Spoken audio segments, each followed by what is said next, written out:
So is there a type of food that you would basically tell to your 5-year students, no, don't even go near it? Or is it a myth? Yeah. So I guess the way I would approach that is we can talk about it from like a physiological perspective and then a behavioral perspective. So physiologically, in terms of like the harm that a single food may cause the human body, there's basically no food that anybody should avoid unless they are medically intolerant to it, they're allergic to it, and they'll know about that, right? So putting like medical allergies aside, there's pretty much nothing that the body is not capable of dealing with in isolation. So, we have more nutritious foods and less nutritious foods. So certainly more nutritious foods should make up the predominance of somebody's diet. Okay. They can have less nutritious foods every now and again, but I would never say to somebody, don't ever eat that, because there is also like a reverse psychology element to it where some people might actually think about that food even more. It's almost become like a forbidden fruit taboo sort of thing. So physiologically, no, there's nothing somebody should avoid. But behaviorally, there are certain instances where I would put, maybe rules in place or whatever that I would tell a client avoid that, because certain people have almost like trigger foods where if it's in the house and they're trying to be quite disciplined, like you're not going to eat one of them, you're going to eat 10 of them. Yeah. So to my point about setting up your food environment, a very simple thing is don't buy those foods.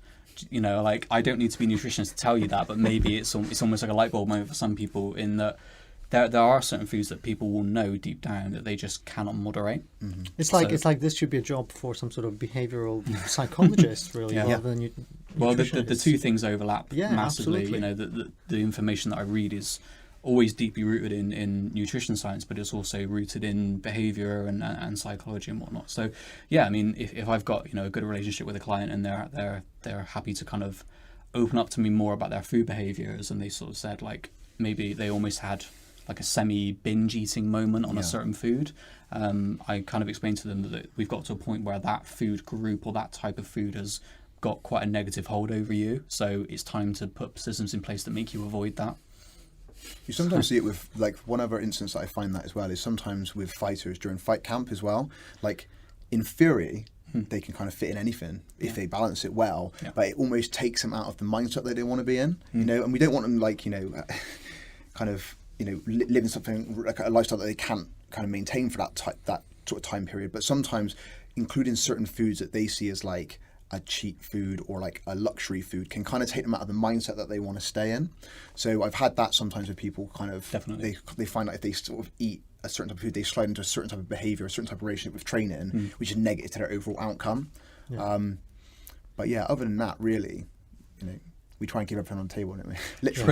Pretty much, yeah. We don't, I've never been somebody that vilifies foods, and I think something that the diet industry is quite, like that they do it all the time where they put articles out which are based around negativity. So there's this bias again in, I guess it's like advertising world and whatnot, where people know that a negative headline will get more clicks than a positive headline. So two separate articles, one that's 10 foods you should avoid and one that's 10 foods you should eat, people are more likely to click on the 10 foods you should avoid. And advertisers and bloggers and people with no qualifications at all to even talk about nutrition know this, and they know that it's going to get clicks. So what happens is people start to fear food. They start to become more confused because the list that says avoid one week, those foods are then on the list to eat the next week. People become more confused. So really, really zooming out and saying, actually, no such thing as good and bad. There's more nutritious and less nutritious. Everything can have its place, but I'm going to show you, maybe better times to eat certain foods and not. Actually, it's a lot more of a moderate approach. It doesn't create so much dysfunction and sort of poor relationships with food. So